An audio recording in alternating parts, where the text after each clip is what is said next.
Ketika Maya selesai menggali tanah itu di tengah malam, ia sama sekali tidak menyangka bahwa ia sedang membongkar rahasia paling kelam dari sebuah keluarga konglomerat.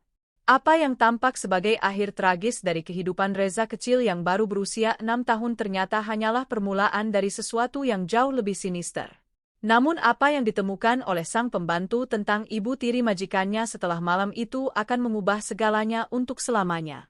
Dan kalian tidak akan percaya betapa kejam wanita itu sesungguhnya ketika kebohongannya, keserakahannya, dan masa lalunya akhirnya terbongkar satu persatu. Sebelum kita lanjutkan, jangan lupa untuk subscribe channel ini, tinggalkan like di video ini, dan tuliskan di kolom komentar dari mana kalian menonton. Rumah mewah itu sunyi, diselimuti oleh keheningan yang hanya bisa dibeli oleh uang berlimpah. Di luar, sinar bulan menerpa pagar tanaman yang dipangkas rapi dan teras marmer yang mengkilap. Di dalam, semua lampu telah padam, kecuali sinar redup dari lampu koridor di dekat kamar pembantu. Maya berbalik di atas ranjang sempitnya, gelisah. Sesuatu telah membangunkannya dari tidur, meski ia tidak tahu apa itu. Ia berbaring diam, menajamkan telinga, namun tak ada apa-apa selain kesunyian, tanpa suara orang, tanpa derit kayu, hanya dengungan rendah pendingin udara. Lalu, terdengarlah suara itu, lembut, samar, hampir seperti rintihan. Jantungnya berhenti sejenak. Ia duduk perlahan, menajamkan pendengarannya. Sekali lagi, isakan tertahan, jauh, namun tak mungkin keliru. Maya turun dari ranjang, mengencangkan daster lusuhnya di tubuh. Ia telah bekerja untuk keluarga Pak Bambang, Nyonya Anggraini, dan kedua anak mereka selama hampir 10 tahun. Ia mengenal setiap suara di rumah itu, pipa air, angin, tangga kayu tua, namun suara itu berbeda. Ia berjalan tanpa alas kaki melalui koridor pelayan dan mengintip lewat jendela kecil yang menghadap ke halaman belakang. Rumput tampak keperakan di bawah cahaya bulan. Taman mawar kebanggaan Nyonya Anggraini terlihat sempurna seperti biasa. Barisan mawar merah dan putih tertata rapi, kecuali di satu titik. Di dekat tepi taman, tanahnya tampak teraduk, lebih gelap, tidak rata, menumpuk, seolah baru saja dibalik. Maya mengernyitkan dahi. Ia baru saja membersihkan dedaunan di sana sore tadi. Tadi semuanya rapi. Lalu, suara lain mencapai telinganya, rintihan lemah, tertahan, datang persis dari titik itu. Detak jantungnya berpacu. Mungkin binatang, gumamnya pada diri sendiri, musang, atau kucing barangkali. Tetapi jauh di lubuk hatinya, naluri menjeritkan sebaliknya. Ia hanya ragu sejenak sebelum keluar lewat pintu belakang. Udara malam terasa dingin menyentuh kulitnya. Rumput basah oleh embun menempel di telapak kakinya yang telanjang. Saat ia melintasi halaman, setiap langkah terasa semakin berat. Semakin dekat ia mendekat, semakin kuat rasa ngeri di dadanya. Ketika akhirnya ia mencapai bagian tanah yang teraduk itu, ia berjongkok dan menyentuh tanahnya. Tanahnya gembur, baru saja digali. Ia membeku. Bulu kuduknya berdiri. Lalu, dari bawah tanah, lemah, gemetar, tetapi nyata, terdengarlah suara lain. Pukulan tertahan yang putus asa. Ada seseorang di bawah sana. Napasnya tercekat di tenggorokan. Tidak, bisiknya, ini tidak mungkin. Sesaat, kepanikan melumpuhkannya. Rumah mewah di belakangnya gelap, semua orang tertidur. Pak Bambang di lantai atas, Nyonya Anggraini di sebelahnya, dan anak-anak di kamar mereka. Tak ada yang akan percaya jika ia membangunkan mereka karena suara yang mungkin hanya hayalan. Tetapi kemudian ia mendengarnya lagi. Kali ini tak salah lagi suara manusia, rintihan tertahan, pukulan lemah dan halus dari bawah tanah. Nalurinya mengambil alih. Ia berlari ke gudang taman, meraba-raba dalam gelap mencari sebuah sekop. Logamnya terasa sedingin es di telapak tangannya. Kalau memang tidak ada apa-apa di sini, gumamnya pada diri sendiri, aku tinggal menutupnya kembali, tak ada yang perlu tahu. Ia mulai menggali. Galian pertama keluar terlalu mudah. Tanahnya masih segar, masih lembut. Napasnya memburu. Setiap gerakan menjadi semakin cepat, semakin kasar, semakin putus asa. Bau tanah lembab memenuhi udara. Keringat mengalir di lehernya, meskipun udara dingin. Jantungnya berdebar di telinganya, menenggelamkan suara apapun di sekitarnya. Lalu, gelup. Sekop itu membentur sesuatu yang keras. Kayu. Perut Maya bergejolak. Ia jatuh berlutut, mencakar tanah dengan tangannya sendiri, sampai sebuah permukaan kayu muncul. Sebuah kotak kecil, kira-kira sebesar peti jenazah anak-anak. Napasnya bergetar. Ya Allah! Ia menempelkan telinganya ke kayu itu. Suara lemah dan parau terdengar dari dalam. Napas yang dangkal, lemah, tetapi hidup. Ya Allah! Jari-jarinya panik mencari tepi kotak itu. Penutupnya tidak dipaku, hanya diletakkan di tempatnya. Ia menariknya dengan seluruh tenaganya, sampai akhirnya terbuka dengan suara berderak. Di dalamnya tergeletak seorang anak laki-laki yang pucat, tak bergerak, berlumuran tanah. Dada kecilnya nyaris tidak naik turun. Itu adalah Reza. Jeritan Maya memecah malam. Reza! Ia meraih dan mengangkat anak itu, tubuhnya lemas dan dingin di dadanya. Sayangku, ibu di sini, nak. Air mata mengalir di wajahnya saat ia menggendong Reza. Rambut anak itu kusut bercampur tanah, bibirnya membiru. Tolong bernapaslah, nak, tolong. Kelopak matanya bergetar. Sebuah napas lemah keluar dari bibirnya. Anak itu masih hidup. Maya tidak berpikir lagi. Ia berlari melintasi taman, melewati teras, menyusuri jalan masuk yang panjang, tanpa alas kaki, menggendong anak itu di pelukannya. Angin malam membakar paru-parunya. Bertahanlah Reza, ia berbisik di sela isakan, bertahanlah, nak. Rumah sakit Pondok Indah yang terdekat hanya berjarak sekitar 2 kilometer, namun rasanya sejauh berkilo-kilometer. Tiang-tiang lampu jalan melintas kabur saat ia berlari, tanpa mobil.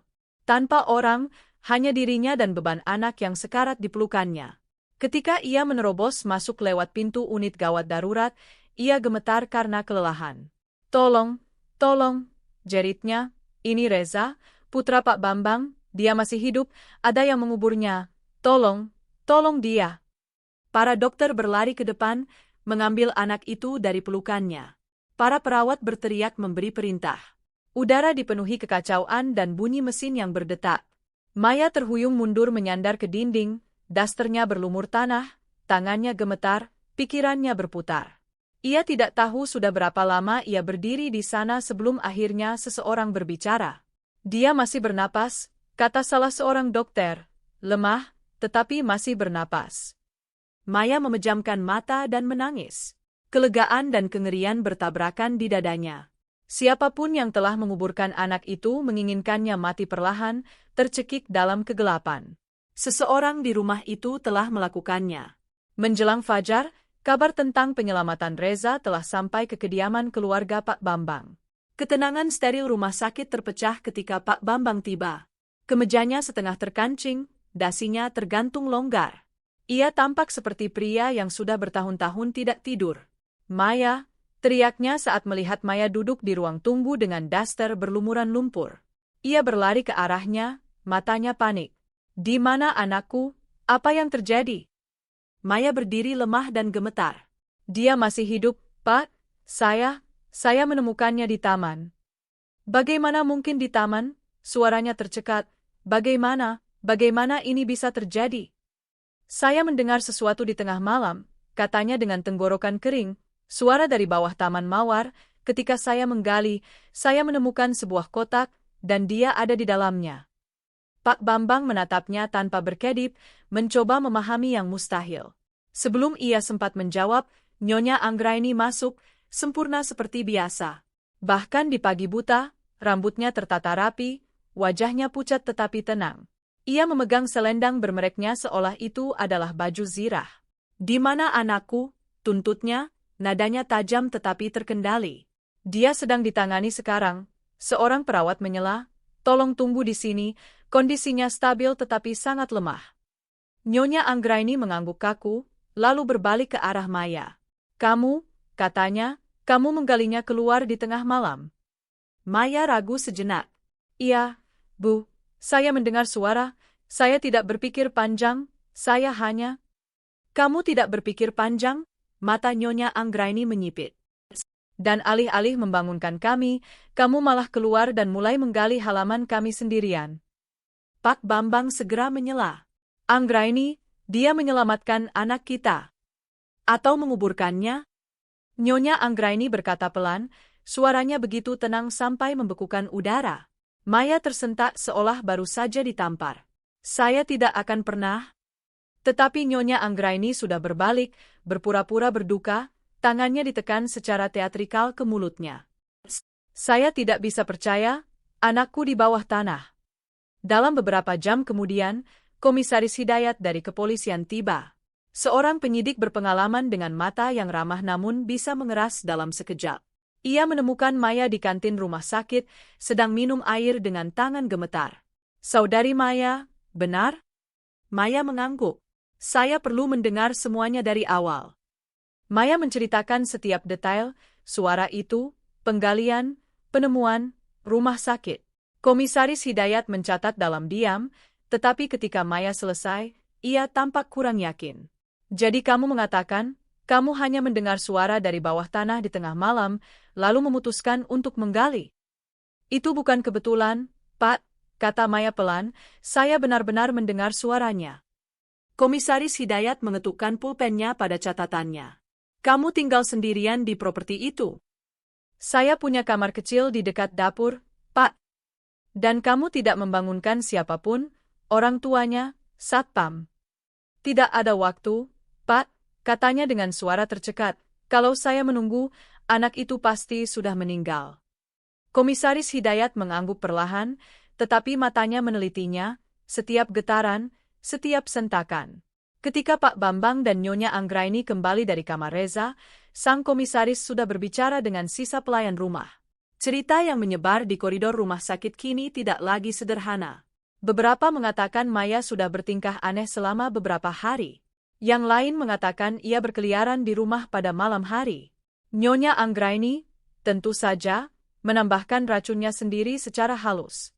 Dia memang selalu intens, katanya kepada Komisaris Hidayat pagi itu, suaranya bergetar cukup untuk terdengar tulus. Memang setia, tetapi emosional. Saya dan suami sering mendengarnya berjalan-jalan di malam hari, kami pikir itu insomnia. Tetapi ia berhenti, menundukkan matanya. Sekarang saya tidak tahu lagi harus berpikir apa. Kembali di ruang tunggu, Maya duduk sendirian. Tangannya masih sedikit berbau tanah. Para perawat dan dokter melewatinya seolah ia tidak terlihat, tetapi ia merasakan tatapan-tatapan ingin tahu, hati-hati, curiga. 1 jam kemudian, Pak Bambang mendekatinya kembali. Ia tampak lebih tua sekarang, matanya cekung. Mereka bilang Reza sudah stabil, mungkin akan segera bangun. Maya tersenyum lemah. Pak Bambang duduk di sebelahnya. Saya tidak tahu bagaimana harus berterima kasih. Tetapi sebelum Maya sempat menjawab, Nyonya Anggraini muncul lagi, sepatu hak tingginya berbunyi pelan di lantai. Komisaris Hidayat ingin mengunjungi rumah, katanya, mereka perlu memeriksa taman. Pak Bambang mengangguk muram. Tentu saja. Nyonya Anggraini berbalik ke arah Maya, ekspresinya sulit dibaca. Kamu ikut, kamu yang terakhir berada di sana. Maya merasakan gelombang ngeri. Tentu, Bu. Sore harinya, kediaman Pak Bambang dipenuhi garis polisi dan tim forensik. Taman yang tadinya sempurna kini berubah menjadi kekacauan jejak kaki dan kilatan kamera. Taman Mawar yang dulu menjadi simbol kesempurnaan, kini mengelilingi sebuah TKP. Maya berdiri agak jauh, memeluk diri sendiri sementara para detektif menandai tempat ia menggali tadi malam. Dia bilang dia mendengar suara persis di sini, kata Komisaris Hidayat kepada salah satu petugasnya. Tanahnya masih segar, kotak terkubur mungkin sekitar 4 jam sebelum ditemukan. Nyonya Anggraini berdiri di dekat teras, berbicara pelan dengan penyidik lain. Maya tidak bisa mendengar kata-katanya, tetapi ia tidak perlu mendengarnya. Setiap gerakan, setiap pandangan, semuanya diperhitungkan. Bibir yang gemetar, tangan yang khawatir di dada, air mata yang turun tepat pada waktunya. Sementara itu, Pak Bambang berkeliaran tanpa arah, seperti orang kesurupan duka. Ketika polisi selesai, Komisaris Hidayat mendekati Maya lagi. Kami perlu kamu datang ke Polres besok untuk pemeriksaan resmi. Apakah saya menjadi tersangka, Pak? Tanya Maya pelan.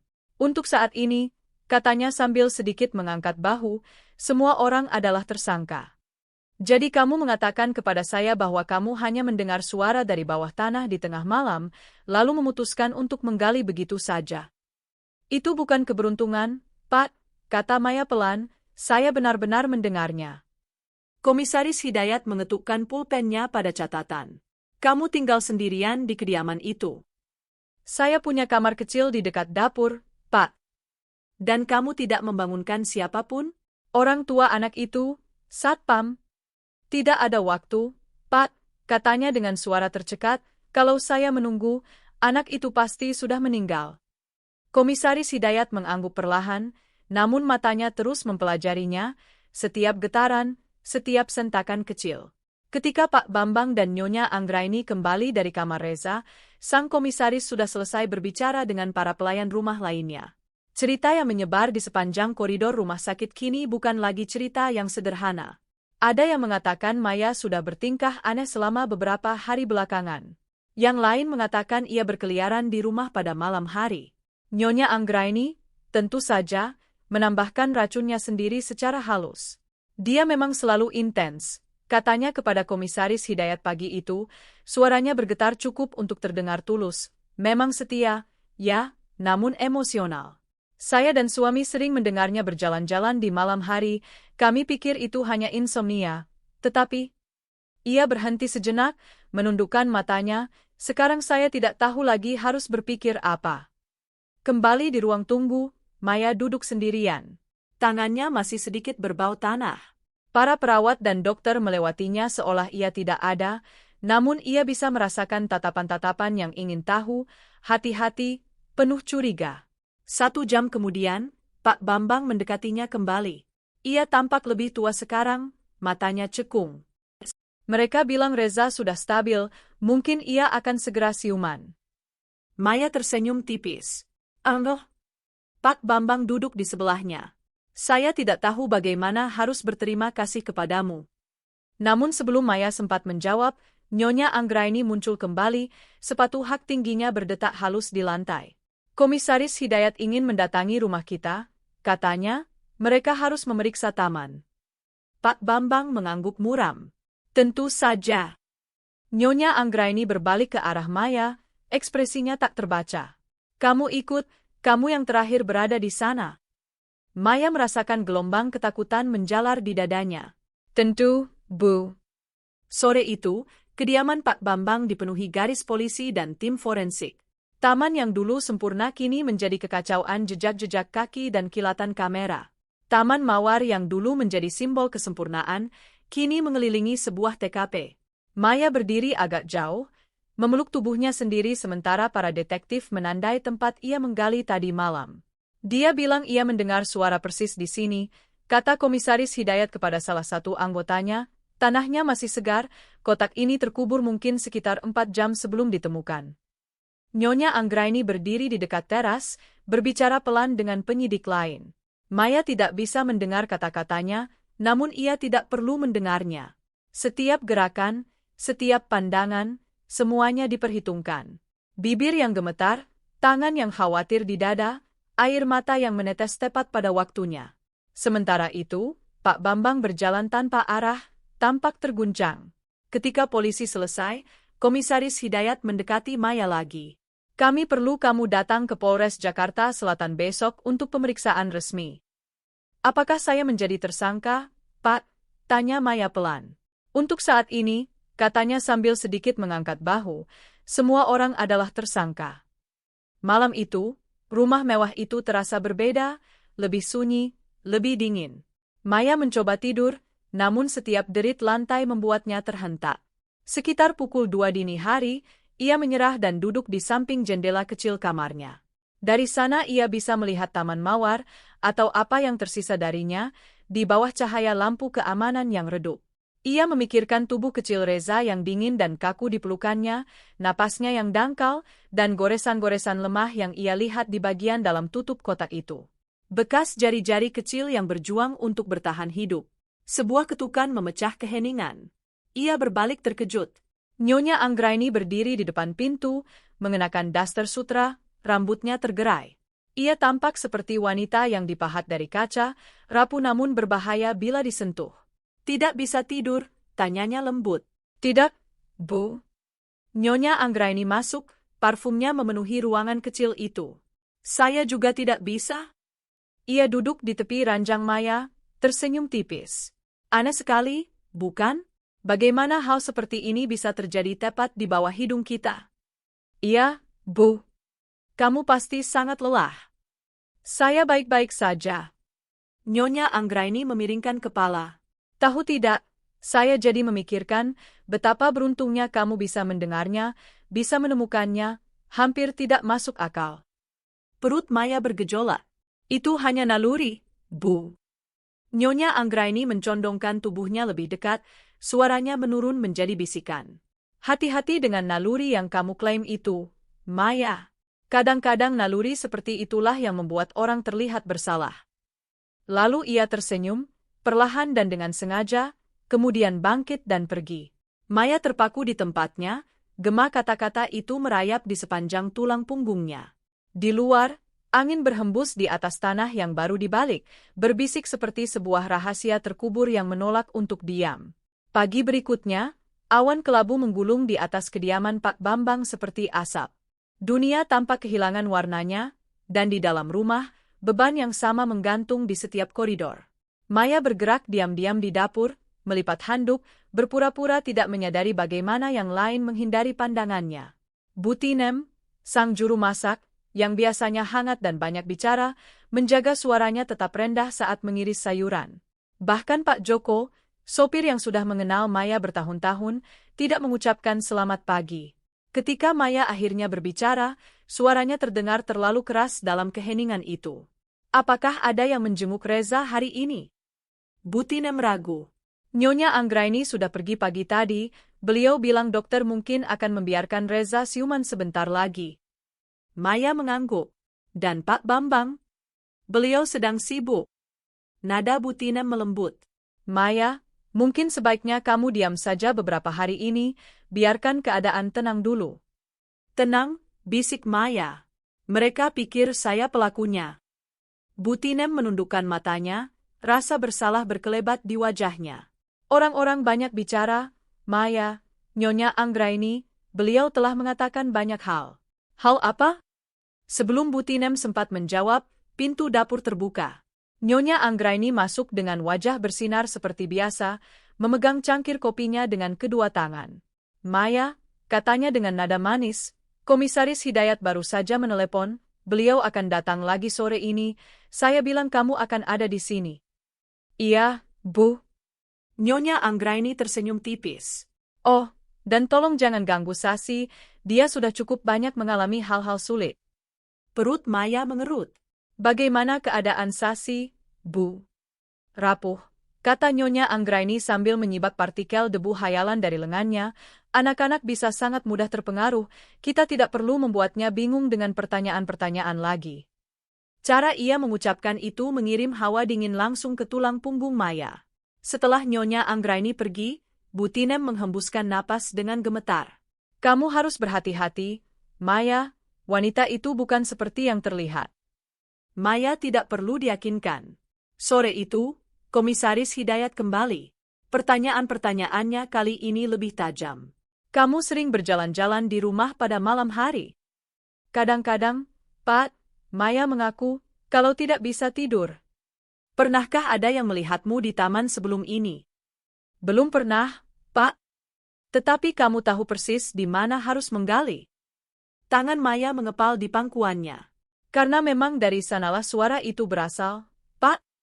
Komisaris Hidayat mempelajari wajahnya, kemudian mencoret-coret catatan. Kamu sangat menyayangi anak-anak ini, ya? Iya, Pak, kata Maya lembut, mereka anak-anak yang baik. Ia mengangguk, menutup buku catatannya, dan berdiri. Kami akan menghubungi kamu lagi. Ketika ia pergi, Maya melihat Nyonya Anggraini mengamati dari atas tangga. Sesaat, pandangan mereka bertemu, dan dalam pertukaran diam itu, Maya tahu ini bukan lagi paranoia. Nyonya Anggraini sedang menyusun sebuah kisah, batu demi batu. Malam itu, sementara Maya menggosok lantai marmer, ia mendengar langkah kaki halus di belakangnya. Sasi berdiri di pintu, memeluk boneka kelinci kesayangannya, piyama birunya kusut. Matanya merah bekas menangis. Halo, sayang, bisik Maya, segera berdiri, kamu seharusnya sudah di tempat tidur. Sasi ragu, kemudian berlari dan melingkarkan tangannya ke pinggang Maya. Aku takut, katanya dengan suara bergetar, semuanya terasa tidak benar. Maya berjongkok agar setinggi matanya. Kamu tidak perlu takut, malaikat kecilku, Reza sudah membaik, dia akan pulang sebentar lagi. Sasi menggelengkan kepalanya. Bunda Anggraini bilang mungkin Reza tidak akan pulang.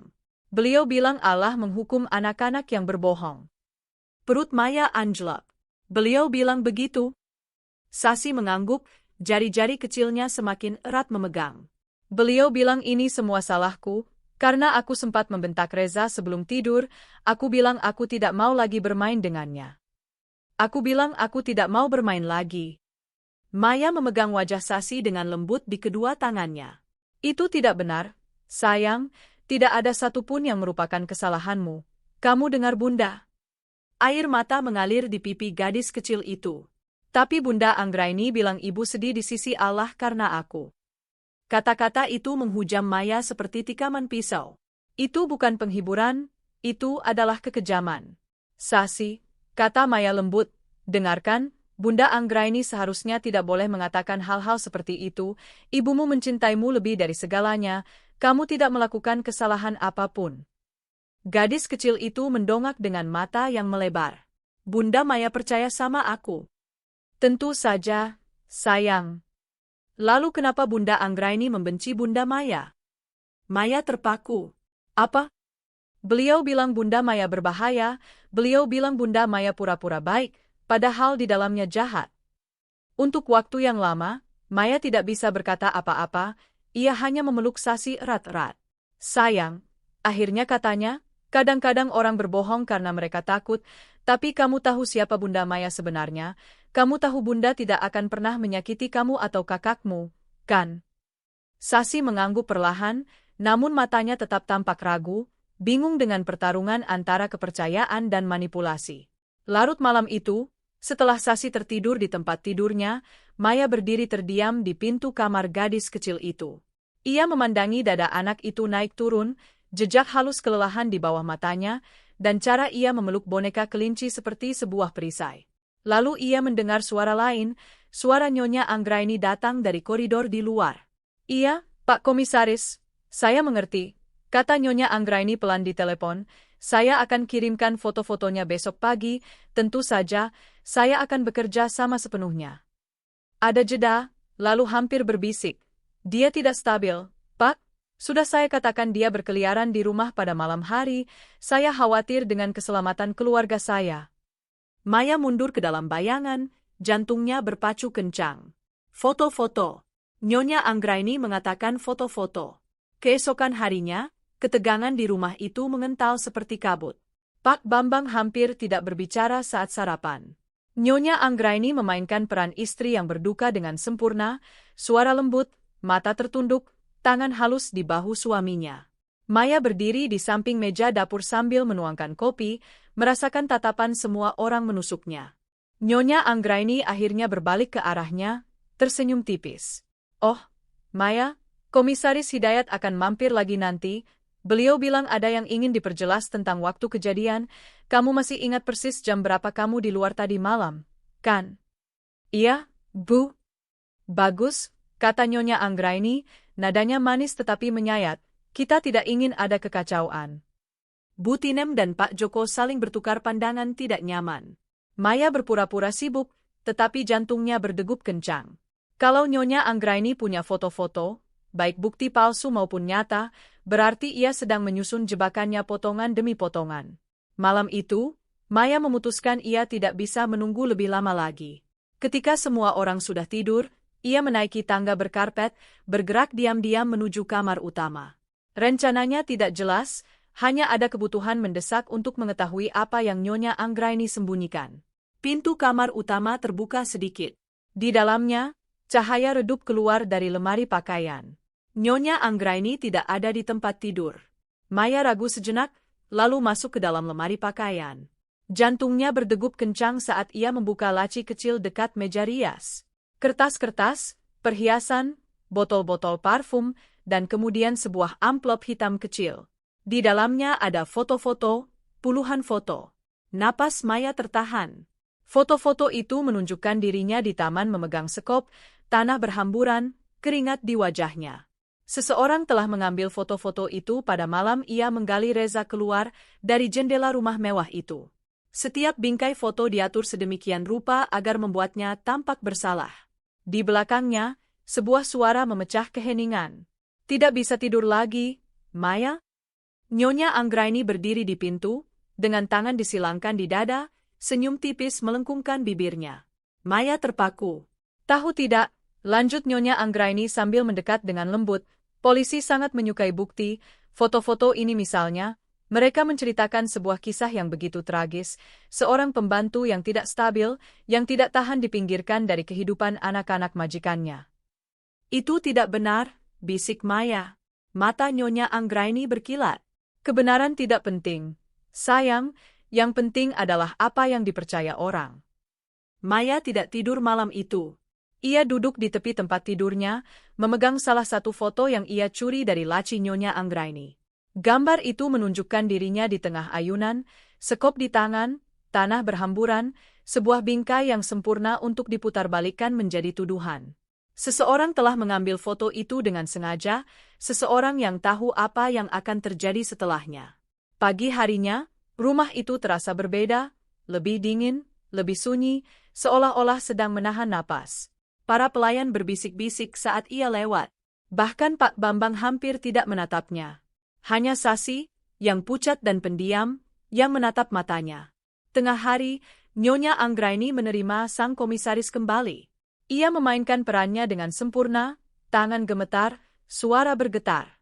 Rasa terima kasih kepada Maya karena telah mencoba menolong, dicampur dengan keraguan-keraguan yang ditakar dengan hati-hati. Dia sudah terganggu sejak malam kejadian itu. Pak, kata Nyonya Anggraini kepada Komisaris Hidayat, saya menemukannya berdiri di taman kemarin, hanya memandangi tanah, saya khawatir, Pak, demi keselamatan kami semua. Komisaris Hidayat mencatat, tetapi tidak berkata apa-apa. Ketika ia pergi, Nyonya Anggraini berbalik ke arah Maya dan tersenyum tipis. Kamu sebaiknya istirahat, katanya, kamu tampak lelah, orang yang bersalah biasanya tampak begitu. Maya memaksakan senyum. Dan pembohong tidur dengan nyenyak, Bu. Untuk pertama kalinya, mata Nyonya Anggraini mengeras hanya untuk sesaat sebelum ia berbalik pergi. Malam itu, Sasi datang lagi ke kamar Maya. Ia gemetar, suara kecilnya hampir hanya berupa bisikan. Aku melihat Bunda Anggraini di taman tadi malam. Maya terpaku. Kapan? Larut malam, beliau membawa senter, bajunya kotor, seperti baru menggali sesuatu. Detak jantung Maya berpacu. Apa yang beliau lakukan? Sasi menggigit bibirnya. Aku tidak tahu, tapi ketika aku tanya tadi pagi, beliau bilang hanya menghirup udara segar. Pikiran Maya berputar. Kalau Nyonya Anggraini kembali ke taman, berarti ia sedang memindahkan sesuatu atau menguburkan sesuatu yang baru. Setelah Sasi kembali ke tempat tidurnya, Maya menunggu sampai rumah benar-benar sunyi. Lalu, dengan kaki telanjang dan gemetar, ia menyelinap keluar. Daun-daun mawar bergesekan oleh angin lembut. Bulan menggantung rendah dan pucat. Ia berjalan ke ujung taman terjauh, tempat yang sama di mana ia menggali sebelumnya. Tetapi sekarang ada sesuatu yang baru, sebuah petak kecil tanah yang baru saja dibalik, dirapikan dengan hati-hati. Terlalu sempurna, terlalu disengaja. Ia berjongkok, menyusurkan jari-jarinya di permukaan tanah, dan menemukan sesuatu yang keras terkubur tepat di bawahnya. Plastik, halus, sebuah botol kecil berisi pil. Ketika ia mengeluarkannya, ia langsung mengenali labelnya, diazepam, sebuah obat penenang yang sangat kuat. Setengah dari pil-pil itu sudah terpakai. Napas Maya tertahan. Begitulah cara Nyonya Anggraini membius Reza. Sebuah ranting patah di belakangnya. Ia berputar, namun ternyata hanya angin. Meski begitu, perasaan bahaya menekan dirinya seperti tangan-tangan tak terlihat. Ia memasukkan botol itu ke dalam saku dan berlari kembali ke dalam rumah. Pagi berikutnya, ia menggunakan telepon rumah untuk membuat sebuah panggilan yang tidak berani ia lakukan sebelumnya. Lastri, Ini aku, bisiknya, menyebut nama seorang teman lama yang ia percayai. Aku butuh komputermu hari ini. Sore itu, Maya duduk di apartemen kecil Lastri, rambutnya disembunyikan di bawah topi, botol diazepam itu di samping laptop. Ia mengetikkan kata-kata yang menggema di pikirannya sejak dari rumah sakit. Riwayat Anggraini Monteiro. Tidak ada yang mencurigakan muncul, hanya acara-acara amal, artikel majalah, pengumuman pernikahan. Tetapi ketika Maya mencari menggunakan foto yang berbeda, sebuah foto dari liputan berita penyelamatan Reza, ia menemukan sesuatu yang membuat bulu kuduknya berdiri. Sebuah artikel dalam bahasa Spanyol dari 3 tahun lalu, wajah yang sama, nama yang berbeda, Diah Suryani. Darahnya membeku. Ia mengeklik tautan itu. Artikel tersebut menggambarkan seorang wanita yang dituduh menyusup ke dalam keluarga-keluarga kaya di seluruh Asia Tenggara, menikahi para duda, melenyapkan ahli waris, dan menghilang bersama harta warisan. Wanita itu dicari atas beberapa kasus pembunuhan. Foto itu tidak salah lagi. Itu adalah Nyonya Anggraini. Maya terpaku saat semuanya menjadi jelas. Wanita yang tinggal di rumah itu bukanlah orang seperti yang ia katakan. Ia adalah seorang predator, seorang pembunuh yang sabar dan penuh perhitungan, yang sudah pernah melakukan ini sebelumnya. Setiap detail tragedi keluarga Pak Bambang kini masuk akal. Pengaturan waktu yang sempurna, bukti yang dipalsukan, anak yang dikubur untuk mati perlahan-lahan dan ditemukan kemudian. Maya tahu apa yang akan terjadi selanjutnya. Nyonya Anggraini tidak akan berhenti sampai ia menyelesaikan apa yang sudah ia mulai. Malam itu, ketika Maya kembali ke rumah, ia bergerak diam-diam melalui rumah. Dari koridor ia mendengar suara Pak Bambang di ruang kerja, kelelahan, hancur. Kalau dia memang berbahaya, Anggraini, kita harus melaporkannya ke polisi. Dia hanya bingung. Mas, jawab Nyonya Anggraini, suaranya semulus sutra, kamu sudah lihat dia, kan? Dia terobsesi dengan anak-anak kita, dia butuh bantuan, Mas, bukan hukuman. Hening sejenak. Lalu Pak Bambang menghela napas. Akan saya serahkan keputusannya kepada Komisaris Hidayat. Nyonya Anggraini tersenyum tipis, suaranya terdengar bahkan dari koridor. Bagus, beliau akan segera melihat kebenarannya. Maya menjauh sebelum mereka menyadarinya. Ia tidak punya waktu untuk disia-siakan. Ia langsung menuju kamar kecilnya, mengambil ponselnya, dan mulai memotret botol pil itu, foto-foto dari laci Nyonya Anggraini, dan area taman tempat ia menemukan obat penenangnya. Ia mengetikkan email anonim ke Polres Jakarta Selatan untuk Komisaris Hidayat, melampirkan semuanya. Lalu ia menekan tombol kirim. Tetapi sebelum ia sempat bernapas, ponselnya bergetar. Sebuah pesan dari nomor tidak dikenal. Tidak dikenal, sebaiknya kamu tidak ikut campur, Maya. Tidak dikenal, rasa ingin tahu bisa membunuh. Ia terpaku. Seseorang sedang mengawasinya. Tengah malam, langkah kaki kembali bergema di koridor. Maya meraih benda terdekat yang ia temukan, sebuah penyangga lilin dari logam, dan menunggu. Langkah kaki itu berhenti tepat di depan pintunya, lalu sebuah ketukan halus. Maya. Itu suara Pak Bambang. Ia menghembuskan napas lega dan membuka pintu. Pak Bambang berdiri di sana mengenakan jubah tidur, tampak kacau.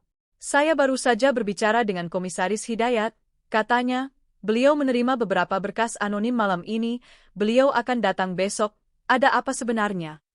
Maya ragu, kemudian menunjukkan foto identitas lama Nyonya Anggraini. Nama beliau bukan Anggraini, Pak, bisiknya, beliau Diah Suryani, beliau pernah melakukan ini sebelumnya, di negara-negara lain, beliau menikahi pria-pria seperti Bapak, membunuh keluarga mereka, lalu mengambil semua harta. Wajah Pak Bambang memucat. Ini gila. Tolong, Pak, kata Maya, Bapak harus percaya kepada saya, Reza bukan kecelakaan, beliau menguburnya hidup-hidup agar kelihatan saya pelakunya. Pak Bambang menatap gambar itu lagi. Sesaat, fasad penyangkalannya retak. Kalau ini benar, berarti saya dan Sasi dalam bahaya. Sebelum ia sempat menjawab, mereka berdua mendengar gerakan di lantai bawah, derit pintu belakang yang tak salah lagi. Nyonya Anggraini ada di luar. Maya bergerak lebih dulu, meraih senter dan menuju ke arah taman. Pak Bambang mengikuti beberapa langkah di belakangnya. Udara malam terasa dingin, Mawar-mawar bergoyang dalam angin lembut. Mereka melihatnya di dekat pagar tanaman di ujung taman, berlutut, sedang memasukkan sesuatu ke dalam tanah dengan sekop. "Anggraini!" teriak Pak Bambang. Nyonya Anggraini terpaku, lalu berbalik perlahan, wajahnya disinari oleh cahaya senter. Tenang, datar, tertangkap basah. "Mas," katanya lembut, sambil berdiri, "kamu mengagetkan aku." "Apa yang kamu lakukan?" "Mengubur masa lalu," katanya, tersenyum tipis. Suara Maya bergetar. "Itu yang Bu katakan kepada mereka semua, kan? Keluarga-keluarga sebelum yang ini." Untuk pertama kalinya, topengnya retak. Mata Nyonya Anggraini menjadi dingin, kosong. "Kamu seharusnya tidak mencampuri urusan ini." Ia menjatuhkan sekop itu dan berjalan ke arah mereka, suaranya tenang seperti badai yang berbisik. "Kalian pikir kalian sudah membongkar saya? Kalian tidak tahu apa yang bisa saya lakukan." Hal terakhir yang Maya lihat sebelum Pak Bambang menariknya di lengan adalah kilau redup sebuah suntikan kecil di tangan Nyonya Anggraini. Pagi berikutnya, rumah sakit itu berbau antiseptik dan ketakutan yang membisu. Reza sudah memberikan tanda-tanda bahwa ia mulai siuman, dan kemungkinan tunggal itu, ingatannya yang akan kembali, sudah cukup untuk menyebarkan kepanikan ke seluruh jaring kebohongan yang telah disusun Nyonya Anggraini dengan sangat hati-hati. Ia datang lebih awal sambil membawa serangkai bunga melati putih, wajahnya tertata dalam potret berkabung yang sempurna. Para perawat menyapanya dengan sopan, tanpa tahu monster di balik sutra itu. Menjelang malam, Maya tahu ada yang tidak beres. Pak Bambang tidak membalas panggilan-panggilan teleponnya. Polisi belum juga datang. Ia hanya memiliki satu pikiran, Reza. Ia meminjam seragam petugas kebersihan dari seorang temannya dan masuk ke rumah sakit tanpa diketahui. Koridor-koridor bercahaya redup. Dengung mesin-mesin terdengar bagai bisikan orang-orang sekarat. Ketika ia mendekati kamar Reza, ia memperlambat langkahnya. Pintu kamar terbuka sedikit. Di dalamnya, Nyonya Anggraini berdiri di samping tempat tidur anak laki-laki itu. Punggungnya menghadap pintu, tangannya melayang di atas selang infus. Di antara jari-jarinya berkilauan sebuah suntikan. "Nyonya," kata Maya pelan. Nyonya Anggraini berbalik. Topengnya sudah hilang, tanpa air mata, tanpa getaran. Hanya ketenangan kosong dari seorang predator yang terpojok. "Kamu benar-benar tidak tahu kapan harus berhenti, ya?" katanya dengan suara rendah. "Saya bisa saja membuat kematianmu tidak menyakitkan. Cepat." Maya melangkah maju. "Mengapa? Dia hanya seorang anak kecil." Nyonya Anggraini tersenyum tipis, mengangkat suntikan itu ke arah cahaya. "Karena dia melihat, dia bangun pada malam itu padahal seharusnya tidak, dia melihat saya di dapur sedang mencampur obat penenang itu, seharusnya dia sudah lupa, tetapi tidak." Jantung Maya berdegup keras di telinganya. Bu menguburnya hidup-hidup. Mata Nyonya Anggraini berkedip. Sedikit tanda kekesalan. "Itu hanya sementara, hanya sampai setelah kebocoran gas, kamu menghancurkan semuanya ketika kamu memainkan peran sebagai pahlawan." Ia bergerak menuju selang infus Reza. "Tetapi saya masih bisa memperbaiki ini." Maya maju ke depan. Suntikan itu jatuh ke lantai dengan suara berderak ketika kedua wanita itu bertabrakan, menabrak rel tempat tidur. Monitor Reza berbunyi tidak terkendali, alarm berdering di sepanjang koridor. Nyonya Anggraini mencakar wajah Maya dengan kuku-kukunya. Maya mengatupkan giginya, meraih pergelangan tangan Nyonya Anggraini, dan membenturkannya ke rel logam. Suntikan itu menggelinding ke bawah tempat tidur. Para perawat berteriak di koridor, langkah kaki bergemuruh mendekat. Lalu sebuah suara kecil, lemah, gemetar. "Sudah, hentikan." Kedua wanita itu terpaku.